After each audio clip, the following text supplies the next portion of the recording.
செங்கோட்டையன் அவர்கள் சேர்ந்துட்டாரு விஜய் கட்சியில். எப்போ நீங்கள் சேர போறீங்க? அப்படி ஒன்றும் திட்டம் இல்லையே. திட்டம் இல்லை. கட்சி புதைகுலிக்கு போயாச்சு, அடக்கம் பண்ணி. அப்போ விஜய் தான் இரண்டாவது எதிர்கட்சி தலைவர். கண்டிப்பா இந்த விஜய் நம்புவாரா? அவரு நல்ல நம்பிக்கையில் இருக்காரு. அங்க மேலிடம்னாலும் எனக்கு யாருன்னு தெரியாது. ஆனால் தொடர்பு மட்டும் கொள்றாங்க. ஆமா. பிறப்புக்கும் எல்லா உயிருக்கும்னு அவர் சொன்னதுல இருந்தே பரவாயில்லையே அப்படின்னு.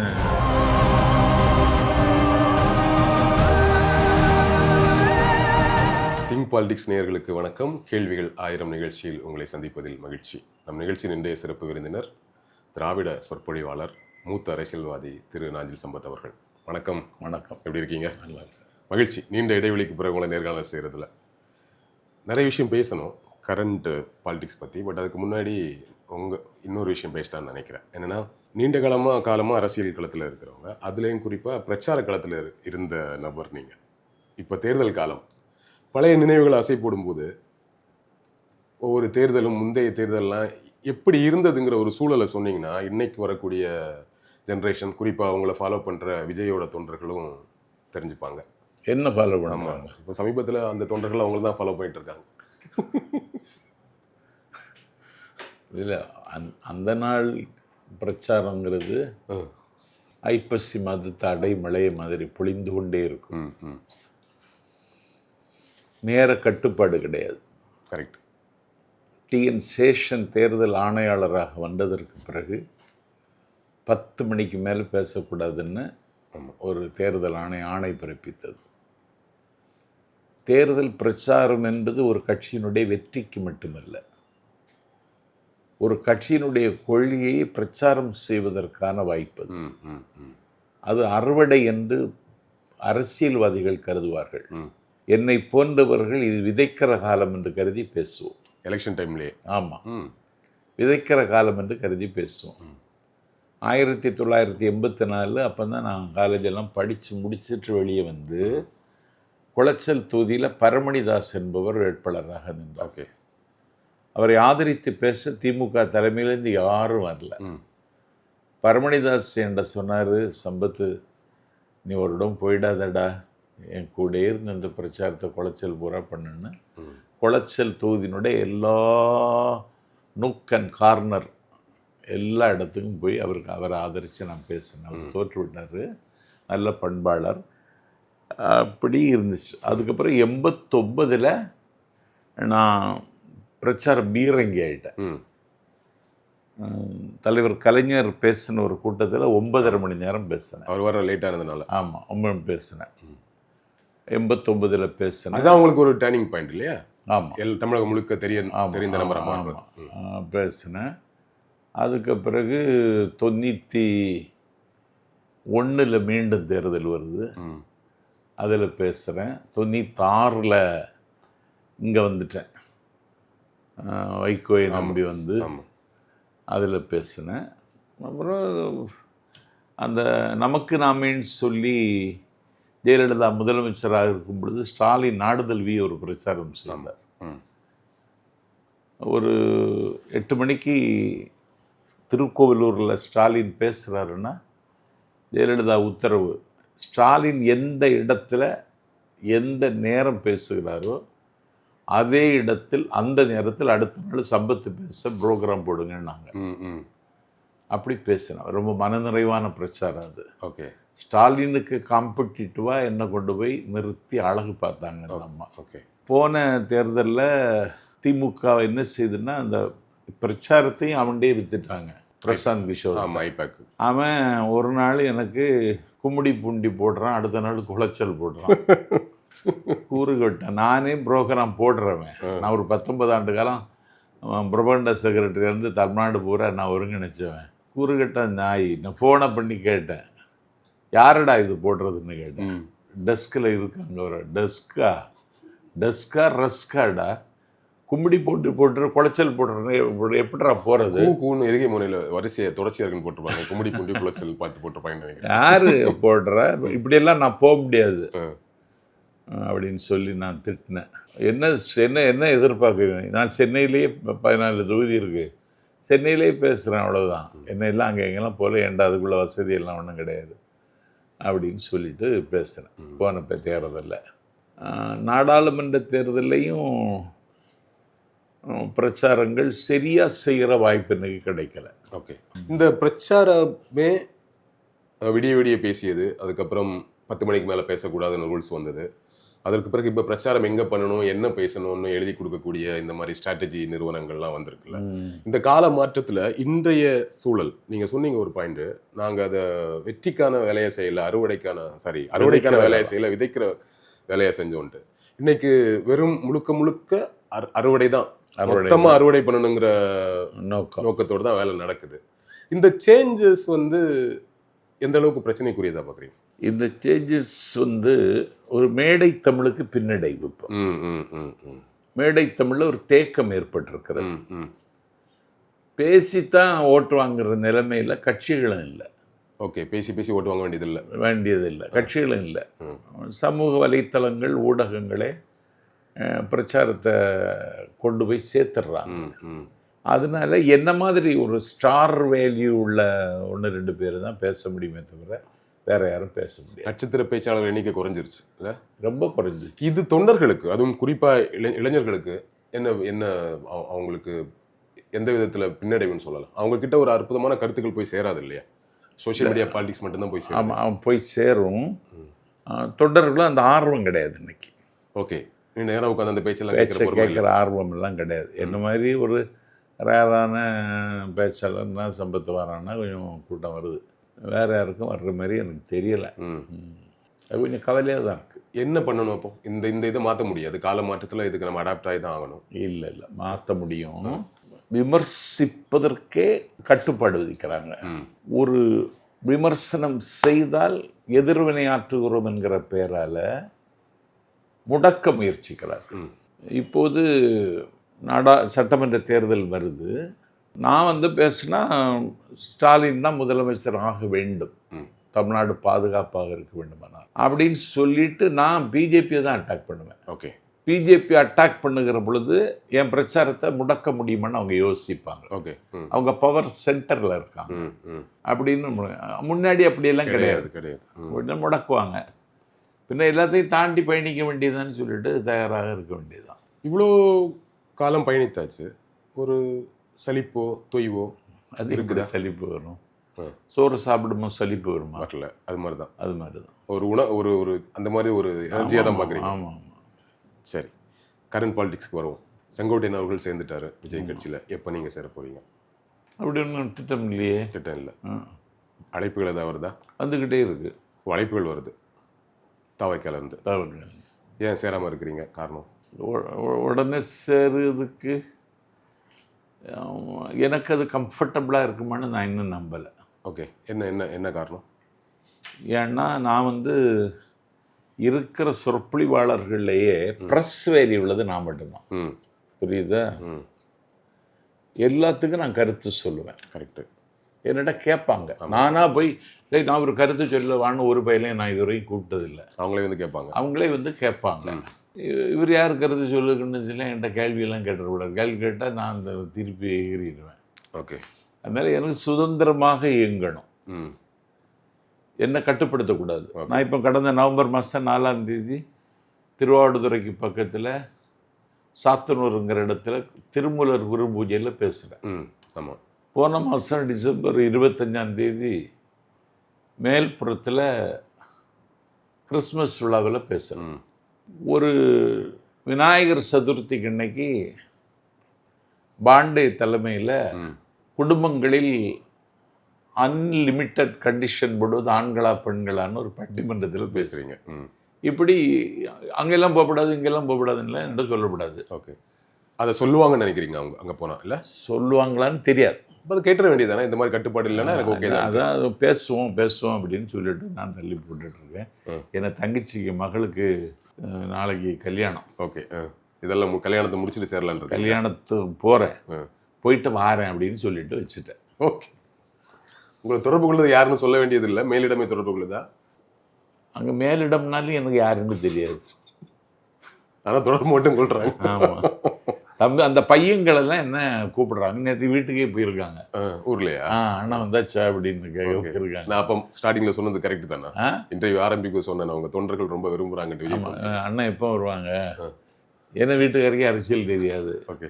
அவன் மலையாளம். என்னத்துக்குன்னு கேட்டது. அது அண்ணன் எங்கள் தலைவர் ஆதரிச்சு பேசுகிறாரு, நாங்கள் கூப்பிடணும், அது வில்லிங் சொல்லிட்டாருன்னா நாங்கள் தலைமையில் நாங்களே தொடர்புன்னு சொல்லிட்டு போனேன். ஓகே.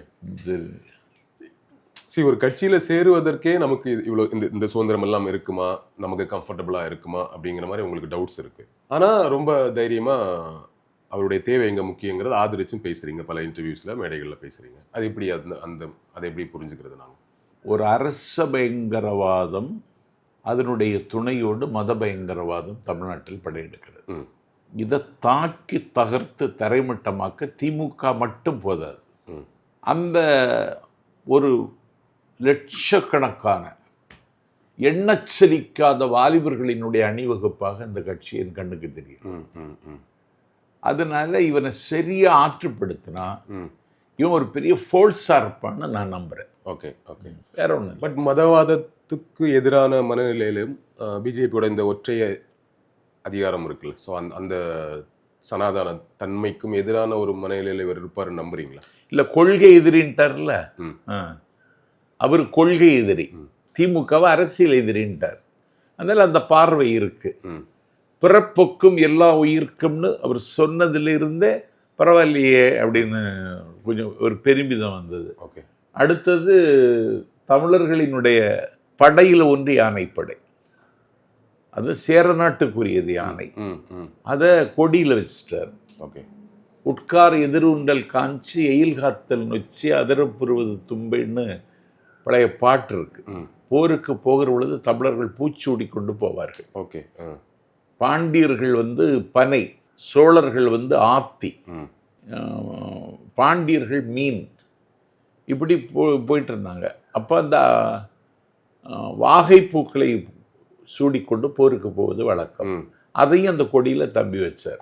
பிறகு எனக்கு ரொம்ப மகிழ்ச்சி, பெரியாருக்கு காவிச்சாயம் பூசுகிறான், பெரியாரின் சிலையை உடைக்கிறான், பெரியாரை தத்துவ ரீதியாகவும் எதிர்க்க ஆரம்பிச்சிட்டான். பெரியார் இன்றைக்கு உலகமயமாகி வருகிறார். மதிப்பிற்குரிய ஆசிரியர் ஆஸ்திரேலியாவில் போய் பேசுகிறார் 92 வயசில், ஜப்பானில் போய் பேசுகிறார், சிங்கப்பூரில் போய் பேசுகிறார். சர்வதேச பல்கலைக்கழகங்களில் பெரியாருக்கு சேர் போட்டுட்டாங்க. ஆனால் தமிழ்நாட்டில் பெரியாரை பற்றி பேசுவதற்கு திராவிடர் கழகம் இருக்கிறது, திமுக இருக்கிறது. அதை தீவிரமாக சொல்வதற்கு யாரும் முன்வரல. ஆனால் என்னுடைய கொள்கை தலைவர்னு பெரியாரை முன்னிறுத்தினார் தம்பி விஜய். பெரியார் பிறந்த நாள் அன்றைக்கு அப்புறம் திடலுக்கே போனார். அது போக இந்த அரசியல் சாசனத்துக்கு தான் இப்போ ஆபத்து. அரசியல் அமைப்பு சட்டம் தந்திருக்கின்ற அந்த உரிமைகளுக்கு இப்பொழுது வேட்டு வைக்க நினைக்கிறார்கள்.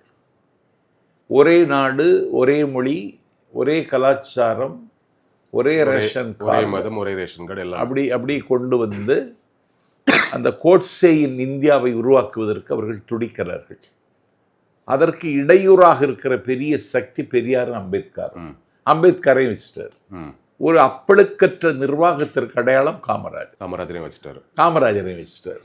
ஒரு புறதானூற்று வீரத்தின் அடையாளம் வேலு நாச்சியார், தியாகத்தின் அடையாளம் அஞ்சலி அம்மாள் எல்லாத்தையும் வச்சிட்டார். ஓகே.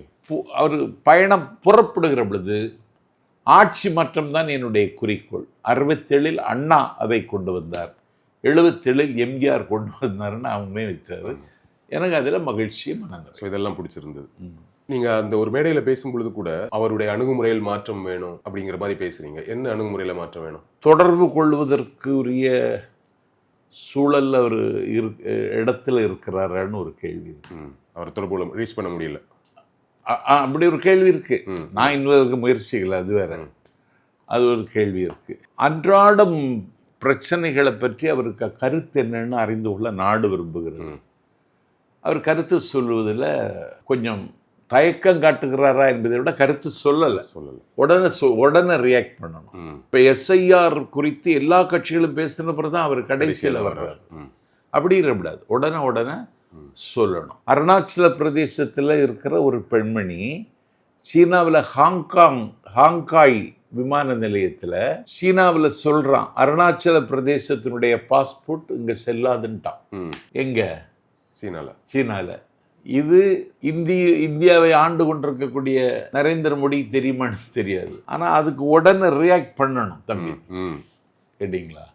அது மாதிரி எல்லா பாசிசத்தினுடைய முகமுடியும் கிழித்தெறிவதற்கு அவர் கொஞ்சம் தீவிரமாக இயங்கணும்னு எதிர்பார்க்கிறார். தொண்டர்களோட அணுகுமுறை பற்றி பேசணும். இப்போ நீங்கள் அதெல்லாம் ஆரம்பிக்கும் போதே சொன்னேன், பிரச்சார களத்தில் எக்ஸ்பீரியன்ஸ் உள்ள நபர். அண்ணா நிற்க சொன்னால் கூட்டம் நிற்கும், உட்கார சொன்னால் கூட்டம் உட்காரும் அப்படின்னு சொல்லுவாங்க. அதற்கு பிறகும் பார்த்துருக்குறோம். பட் யதார்த்தத்தில் அன்னைக்கு இருந்த தொண்டர்கள் வந்து இப்படி இருந்தாங்களா? டிரான்ஸ்ஃபார்மரில் ஏறுறது, மரத்துக்கு மேலே ஏறுறது, அது அவருடைய ஆர்வம். நானே ஓடி இருக்கிறேன். நாகராஜத்தடல கலைஞர் பேச வர்றாரு. ஓகே, கலைஞர் கார் ஸ்டேஜ் நோக்கி வருது. நான் அந்த காருக்கு முன்னாடி ஓடுறேன். ஓகே, ஆமாம், ஓடி நான் மேடையில் கட்டன்னு ஏறி நானே மைக்க பிடிச்சி பேச ஆரம்பிச்சிட்டேன். அதெல்லாம் அந்த ஆர்வமெல்லாம் இருக்கும். காருக்கு மேலே விழுவான்.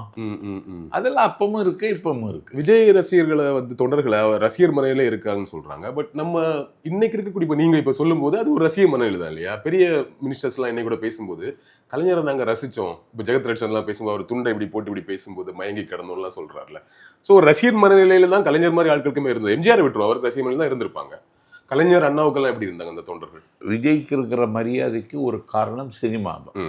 நிலத்திமிங்கலங்கள், பண்ணை பிரபுக்கள், ஆலை அரசர்கள், மிட்டா மிராசுகளின் கட்சி காங்கிரஸ். லைசன்ஸ் கட்சி அது. அந்த கட்சியை வீழ்த்த முடியாதுன்னு நினைச்சாங்க. அண்ணா வீழ்த்தினார். அண்ணா அதற்கு எடுத்து கொண்டது கலையைத்தான் ஆயுதமாக. Okay okay. அண்ணாவே வேடம் போட்டு நடித்தார், காகப்பட்டர் வேடம். அண்ணா கலையும் இலக்கியத்தையும் பிரச்சாரத்திற்கு பயன்படுத்தினார். அதே முறையை கலைஞர் பின்தொடர்ந்தார், வெற்றி பெற்றார். ஜெயலலிதாவும் எம்ஜிஆரும் சொல்ல வேண்டிய அவசியம் இல்லை, அவங்க கலை உலகத்திலிருந்து வந்தவங்க. இன்னைக்கும் தம்பி கலை உலகத்திலிருந்து தான் வந்திருக்கிறார். ஆனால் அவருக்கு ஒரு சர்வீஸ் மென்டாலிட்டி இருக்கு. ஓகே, என்னன்னா இரவு பள்ளி திறந்தார், பால் முட்டை ரொட்டி அப்படின்னு சொல்லி சின்ன சின்ன கிராமங்களில் அந்த மக்கள் இயக்கம் சார்பில் கொடுத்தாங்க. இனி ஒன்று, 10வது வகுப்பில் தமிழ்நாட்டினுடைய முதல் மாணவி நெல்லையை சார்ந்தவள் வைர நெக்லஸ் கொடுத்துட்டார். தமிழ்நாடு முழுவதும் எல்லா மாவட்டத்திலையும் முதல் பரிசு பெற்ற மாணவிகளை கூப்பிட்டு 2 நாள் மாணவிகளுக்கு தோடும் மாணவர்களுக்கு மோதிரம், தங்க மோதிரமாக அணிவித்தார். இது ஒரு இளைய தலைமுறைக்கு மத்தியில் பெரிய தாக்கத்தை ஏற்படுத்திடுச்சு. இது யாரும் இதுவரைக்கும் செய்ததில்லை. இந்த செல்வாக்கு, இளைஞர்கள் மத்தியில் இருக்கக்கூடிய தாக்கம், இதெல்லாம் வந்து வரக்கூடிய எலெக்ஷனில் பிரதிபலிக்கணும். அது ஒவ்வொருத்தரும் ஒவ்வொரு கருத்தை சொல்கிறாங்க. திமுக தரப்புக்கு தலித் வாக்குகள் குறையும், சிறுபான்மை வாக்குகள் குறையுன்றாங்க. இப்போ அதிமுக தரப்பில் இருக்கக்கூடிய அதிருப்தியாளர்கள் எல்லாம் விஜய் ஓட்டு வாங்குவார்ன்றாங்க. சீமானோட இளைஞர் வாக்குகள் எல்லாம் வாங்குவான்றாங்க. சீமான் கட்சி புதைக்குழிக்கு போயாச்சு, அடக்கம் பண்ணியாச்சு. அப்படியா? எப்படி சொல்றீங்க? அவருக்கு இருக்காங்க, இன்னும் கூட்டம் வருது, இன்னும் கூட்டம் பேசிட்டு தான் கூட்டம் வந்து கடல் மலை மாடு நீ பண்ணிக்கு வந்துடுவான். அதான் நிலைமை. உங்களுக்கு எப்பொழுதுமே சீமான் மேல ஏன் ஒரு பெரிய கோபம்? போலி இல்லைங்க, அக்மார்க் போலி. எப்படி, எதை வச்சு சொல்றீங்க அப்படி? அக்மார்க் போலின்னா அவன் பேசுறதே போலி இல்லை. தமிழ் தேசியம், திராவிட தேசியத்துக்கு முரணானதுன்னு தமிழ் தேசியத்தை பேசுறாங்க. திராவிடத்துக்கு எதிராக நிப்பாட்டுறதுக்கு திராவிட தேசியமும் தமிழ் தேசியமும் ஒன்றும் இல்லை. ஓகே. ஸோ அந்த பேசிக் விஷயமே போலி. அவன் அடிப்படையிலேயே போலி. அவன் ஓகே, அவன் ஒரு கங்காணி. அவன் வந்து பிஜேபி கட்சிக்கு ஒரு கைக்கூலியாக இயங்குகிற ஒரு பேர் வழி. ஸோ ஒரு ஃபுல் டேமேஜ் சீமானோட கட்சிக்கு ஏற்பட்டுச்சு. ஏற்கனவே திமுகவே அந்த காரியத்தை செய்துட்டு ஓகே, எல்லா நிர்வாகிகளையும் கையில் எடுத்துருச்சு. அது போக மாவட்ட செயலாளர்கள்னு சொல்லிட்டு இருந்தவங்களை எல்லாம் ஒரு நாள் அறிவாலயத்தில் கலைஞர் அரங்கத்தில் கூட்டிகிட்டு வந்து எல்லாத்தையும் இந்த அண்ணா ஸ்டாலின் சேர்த்துட்டார். ஓகே. இப்போ இந்த கொஞ்சம் தொண்டர்கள் இருந்தான்ல, அவன் பூரா தம்பி விஜய்க்கு வந்துட்டான். விஜய்கிட்ட சத்தம் இல்லாமல் வந்துட்டான். ஸோ அவரோட கட்சி முடிந்தது. ஸோ இந்த எலெக்ஷனில் சுவாரஸ்யமாக என்ன நிகழ்வு இருக்குன்னு நினைக்கிறீங்க? கூட்டணிகள் எப்படி அமையும், ஏதாவது இன்ட்ரெஸ்டிங் அந்த மாதிரி. இந்த இன்ட்ரெஸ்டிங் என்னன்னா, ஸோ அப்போ விஜய் தான் இரண்டாவது எதிர்க்கட்சி தலைவர். கண்டிப்பா இந்த விஜய் நம்புவாரா? அவரு நல்ல நம்பிக்கையில் இருக்காரு. காஞ்சிபுரம் பேச்செல்லாம் அப்படி தானே பேசுறாரு. ஓகே, அவர் முதலமைச்சர் ஆகவே நம்பிக்கையில் இருக்காரு, அது நடக்காதுன்றீங்க? முதலமைச்சர் ஆகுன்னா அவர் நம்பிக்கையில் இருக்காரு. அது இந்த எலெக்ஷன் அந்த நெருக்க வரும் வந்து யூகிக்க முடியும். இந்த பிரச்சார காலம் வரப்போற இன்னொரு 3-4 மாதங்கள் இருக்குல்ல, இதுவரை விஜயை தொடர்பு கொள்ள முடியல, அவர் தொடர்பு அதிகமாக வெளியே வர்றதில்ல, கருத்து சொல்றதில்லன்னு ஒன்று இருக்கு. ஏற்கனவே தொடர்ச்சியாக வாரம் போன பிரச்சாரத்தில் கரூரோட அந்த துயர சம்பவம் நிகழ்ந்தது. இனி எலெக்ஷனில் உங்களுக்கு இந்த தினசரி பிரச்சாரம் இருக்கும், கூட்டம் கண்டிப்பாக வரும், கூட்டத்தில் குறைவதும் இருக்காது, சேதாரங்கள் திரும்பவும் நடந்துடக்கூடாதுங்கிறது ஒன்று இருக்கு. ஆமாம், எப்படி ஹேண்டில் பண்ண போறாரு விஜய்? இப்போ இதை அதெல்லாம் பண்ணிவிடுவார். எப்படி பண்ணுவார்? எப்பவுமே பண்ணிட்டார்ல. இங்கே காஞ்சிபுரம் 2000 பேருக்கு தான் அழைப்பு கொடுத்தாங்க, 20,000 பேர் வெளியில் வந்து நிற்கும். ஸோ அரங்கு கூட்டமாக தான் நடத்துவாரா இனி ஃபுல்லாக? இல்லை, பொதுக்கூட்டமாக தான் நடத்துவார். பிரச்சாரத்துக்கு போகணும்ல, நம்ம தொகுதியில் போனால் ஒரு 5 இடத்துல பொதுக்கூட்டமாக நடத்தணும். ஜெயலலிதா எப்படி பிரச்சாரம் செய்தாங்க? 3 கூட்டம் தான். ஆமாம், எத்தனை கூட்டம்? 3 கூட்டம். 3 கூட்டம். ஜெயலலிதா அவர்களுக்கு ஒரு அரசியல்வாதி, அதைத்தான் கட்சியோட தலைவர். அதைத்தான் சொல்கிறேன், பாணிகளும் நிலைமைகளும் மாறும். போல செய்தல்ங்கிறதெல்லாம் ஒர்க் அவுட் ஆகுமா விஜய்க்கும்? ஜெயலலிதா மாதிரி தன்னை உணர்ந்து கொள்வதும் சரி, நெருங்க முடியாத நபராக உணர்ந்து அப்படி அவர் தன்னை நினைத்து கொண்டிருக்கிறாரான்னு எனக்கு தெரியாது.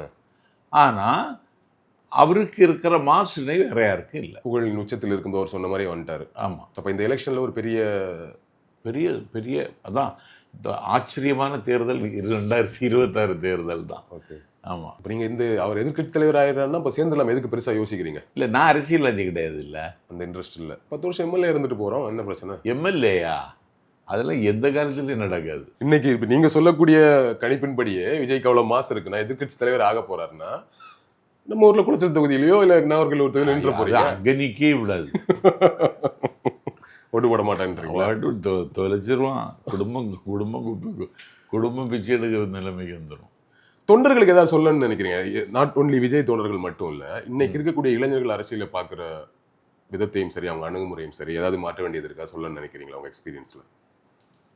அதாவது சமூகத்தில் இன்னைக்கு காலையில் பத்திரிகையை திறந்தால் பாலியல் குற்றங்கள் நடக்காத நாளிலே, ஒழுக்கம் நிறைந்த ஒரு சமூகத்தில் வயது வித்தியாசமின்றி இச்சைகளை அனுபவிப்பதற்கு எல்லை மீறுகிற போக்கு இன்றைக்கு அதிகமாகிவிட்டது. மிகுந்த கவலைப்பட வேண்டிய விஷயம், போக்சோ சட்டத்தில் கைதாகிறவர்கள் எல்லாம் ஆசிரியர்களாக இருக்கிறார்கள். எந்த கோவிலில் போய் முறையிடுறது? அதனால் இளைஞர்கள் போர்க்குணம் உள்ளவர்களாக இருக்க வேண்டும், நிறைய வாசிக்க வேண்டும். வாசிக்கிற தளம் தகர்ந்து விட்டது. அதனால யோசிக்கிற மனம் யாருக்கு இன்னைக்கு இல்லாமல் போச்சு. அதை தவிர 12 மணிக்கு கடை திறக்குன்னா 10:30 போய் நிற்கலாம். நிற்கிறவன் பூரா முழுவயிறு காணாதவன், 3 வேளை சாப்பிடுவதற்கு வாய்ப்பில்லாதவன், ஏழை ஏதுமற்றவன் போய் நிற்கலாம். அதிகாலை 6 மணிக்கே பல இடங்கள்ல மது விற்பனை ஆகி கொண்டிருக்கிறது. இரவு 11:45 வந்து வந்தே பாரத்தில் இறங்குறேன், ஒரு ஆட்டோவில் ஏறுறேன், வழியில் ஒருத்தன் நிறுத்துறான். ஆட்டோக்காரர் நிப்பாட்டிட்டாரு. ஏன் நிப்பாட்டினீங்கன்னு நான் சத்தம் போட்டேன். இல்லை என்னன்னு தெரியலையே அப்படின்னா, சரக்கு வேணுமான்னு கேட்கலாம். ஓ, வேணுமான்னு கேட்கணும். நீங்கள் என்ன சொன்னீங்க? டிரைவர் தான் சொன்னார், அதெல்லாம் ஒன்றும் வேணாம்னு சொன்னார். அப்போ இது எங்கே கொண்டு போய் விடும்? ஓகே, தமிழ்நாட்டில் ஒரு அபிநியுத்தம் நடத்த வேண்டிய அளவுக்கு தமிழ்நாடு இன்றைக்கு கெட்டு போயிருக்கிறது. அப்போ கெட்டு போய் இருக்குதுன்னா இந்த பொறுப்பு ஆளும் திமுகவுக்கும் இருக்குது கண்டிப்பாக. ஆனால் நீங்கள் திமுக தான் திருப்பி ஆட்சி வரும்னு சொல்கிறீங்க, ஸ்டாலின் தான் வரது நல்லதுன்றீங்க. அதுக்கு காரணம் இன்னைக்கு இந்தியாவில் உரிமை சார்ந்து இயங்குகிற தலைவராக அவர் உயர்ந்து நிற்கிறார். பட் ஸ்டேட்டுக்குள்ள இருக்கக்கூடிய அன்றாட பிரச்சனைகளாக இருக்கட்டும், இந்த பாலியல் பெண்களுக்கு எதிரான பாலியல் வன்கொடுமைகளாக இருக்கட்டும், சாதிய ரீதியான பிரச்சனைகளாகட்டும், ஆணவ கொலைகளாகட்டும், இந்த டாஸ்மாக் விவகாரமாகட்டும், இளைஞர்கள் வந்து மதுவுக்கு அடிமையாக இருப்பதாகட்டும், கஞ்சாவுக்கு அடிமையாக இருப்பதாகட்டும், கஞ்சா புழக்கமாகட்டும்ங்கிற மாதிரி இந்த இஷ்யூஸே சொல்கிறேன். கரண்ட் சொசைட்டியை பாதிக்கக்கூடிய இஷ்யூஸ், ஆன்டி இன்கம்சிலாம் ஒரு பக்கம், அது வெவ்வேறு தரப்பில் இந்த இஷ்யூஸே வந்து பெரிய பிரச்சனை இல்லையா? அது அதே பிரச்சனை. ஆமாம், அதை சரி செய்வதற்கான பெரிய பிரச்சனை முயற்சி எதுவும் நடக்கிற மாதிரி நம்புறீங்க? பெரிய பிரச்சனை. மதுவிலக்கு பிரச்சாரம்னு சொல்லுவாங்க, ஆனால் நடக்கிறது இல்லை. என்ன கேட்டால் தேசிய அளவில் இதுக்கு ஒரு கொள்கை வகுக்கணும். இப்போ தமிழ்நாட்டில் மதுவிலக்கு அமல்படுத்தலான்னா விழுப்புரத்தில் இருக்கும், பாண்டிச்சேரியில் போய் வாங்கிட்டு வந்துடும், கும்மிடிப்பூண்டியில் இருக்கும், தடாவில் போய் வாங்கிட்டு வந்துடும், குளித்துறையில் இருக்கும், பாரசாலையில் போய் வாங்கிட்டு வந்துடும். ஒரு தேசிய அளவில் ஒரு அந்த ஒன்றிய அரசுக்கு ஒரு கொள்கை இருக்கணும். இதை நடைமுறைப்படுத்தி ஆக வேண்டும் என்பதில் உறுதி இருக்கணும். வெளிநாட்டுக்காரர்கள் இங்கே வந்தால் மது குடிக்கிறவன் மது இல்லாமல் வாழ மாட்டான். அவன் குடிக்கிறதுக்கு நம்ம ஆளு குடிக்கிறதுக்கு வித்தியாசம் இருக்கு. அவன் மதுவை குடிக்கிறான், இவன் என்ன செய்கிறான்னா மது இவனை குடிக்குது. இதையெல்லாம் ஒரு சமூக சீர்திருத்த போக்கில் கையாளணும். ஒரு இந்த அரசாங்கத்துக்கு எந்த அதிகாரமும் கிடையாது. நான் என்ன கேட்குறேன், மதுவை இங்கே இவ்வளோ டாஸ்மாக திறந்து வச்சு நடத்துறதுக்கு முக்கியமான காரணமே அதிலிருந்து வரக்கூடிய வருமானம். அப்போ அதற்கிணையாக இன்னொரு வருமானத்தை உருவாக்குகிற ஒரு திட்டத்தை கூட கொண்டு வர முடியலன்னா என்ன அர்த்தம்? கொண்டு வரலாம். ஏன் அதை செய்ய மாட்டேங்கிறாங்க? செய்யலை, அவங்க செய்யலை.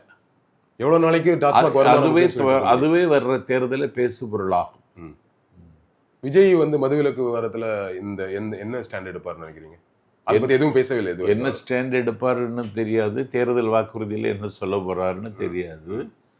ஒரு பொதுமக்கள் சார்பில் விஜயை சந்திக்கிற ஒரு வாய்ப்பு, நாஞ்சில் சம்பத்துன்னு இல்லை, பொதுமக்கள் ஒருத்தர் சார்பில் விஜயை சந்திக்க வாய்ப்பு கிடைச்சா நீங்கள் எதுவும் செய்யண்டா, பரிபூரண மதுவிலக்கை கொண்டு வருவேன்னு மட்டும் சொல்லுங்க. இந்த நாட்டில் உள்ள பெண்கள் ஓட்டு, இப்போவுமே பெண்கள் ஓட்டு அவருக்கு தான், உங்களுக்கு கிடைக்கும், எளிதில் வெற்றி பெறலான்னு சொல்லிடுவேன். ஓகே. ஸோ மதுவிலக்கோட பிரச்சனை அந்த வீரியத்தை அவ்வளோ புரிஞ்சு வச்சிருக்கிறீங்க. ஆமாம்.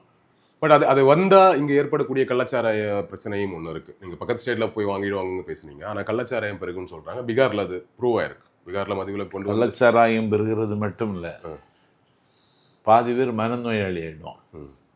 அப்போ அதில் ஒரு பேலன்ஸ் பண்ண வேண்டியது இருக்கு. பேலன்ஸ் பண்ண வேண்டியது இருக்கு. ஊருக்கு ஊர் மனநல காப்பகங்கள் தொடங்க வேண்டியது அதனால மொத்தமாக மூடவும் முடியாது, குறைக்கலாம். குறைக்கும் போது இங்கே வருமானம் குறையுதுங்க தான் பிரச்சனையா இருக்கு. நீங்க சொன்னீங்க அதற்குனே இன்னொரு வருமானத்தை வழி செய்யக்கூடிய ஒரு திட்டத்தை கொண்டு வர முடியுமா? ஆனால் செய்ய மாட்டேங்கிறாங்க. ஏன் செய்ய மாட்டேங்கிறாங்க? திமுகவும் சரி அதிமுகவும் சரி. இல்லை அது ஒரு சாராய அரசியல். அது பிரச்சனை ஏன்னாக்கே அழுக்காயிடும்.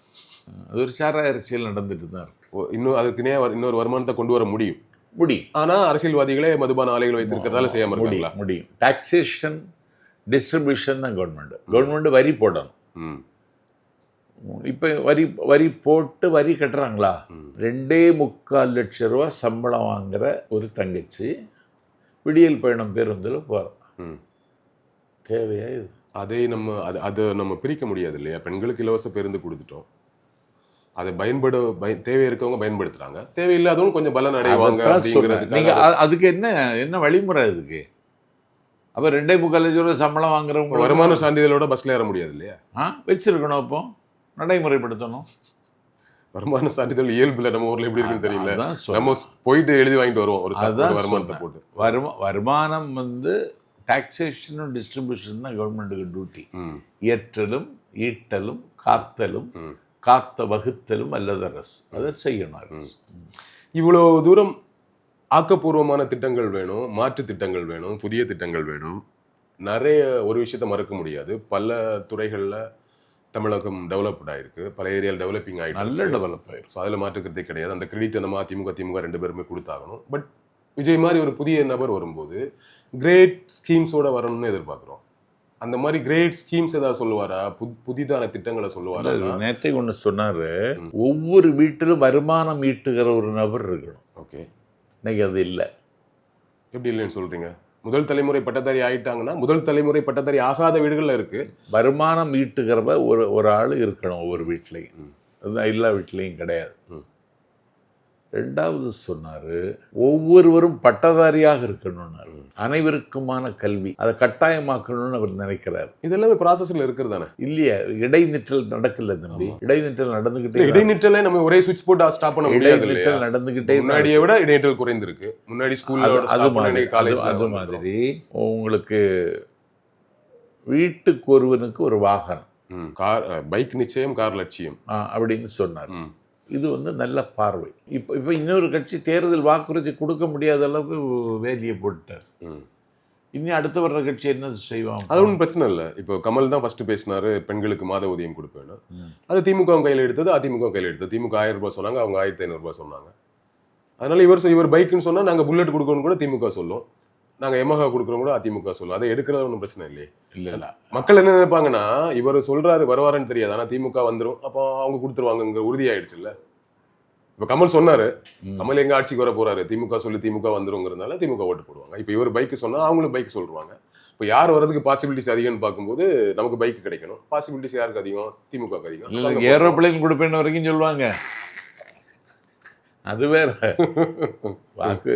நான் என்ன சொல்றேன், அந்த அந்த ஒரு சமூக பார்வை தம்பிட்ட இருக்கு. ஓகே ஓகே ஓகே சரி, நிறைய விஷயங்கள் பேசணும். எலெக்ஷன் நெருங்கிடுச்சு, இன்னும் அடுத்தடுத்த மாற்றங்கள் நடக்கும். எனக்கு தெரிந்து அடுத்த நேர்காணல்ல ஒரு தாவேகா நிர்வாகி அவங்க கூட நேர்காணல் செய்வேன்னு நினைக்கிறேன். அப்படியா? நீங்களே கொண்டு தள்ளி விட்டுருவீங்களா? எனக்கு வந்து தகவல் படி சொல்றேன். என்ன யாரு சொன்னா? இப்போ நீங்க சொன்ன நான் அழைப்பு வந்துட்டு இருக்கு. அழைக்கிறது என்ன? முஸ்லீம் லீக்ல கூட அழைப்பான். ஓகே, பெந்தகோஸ்தேல கூட அழைப்பான்.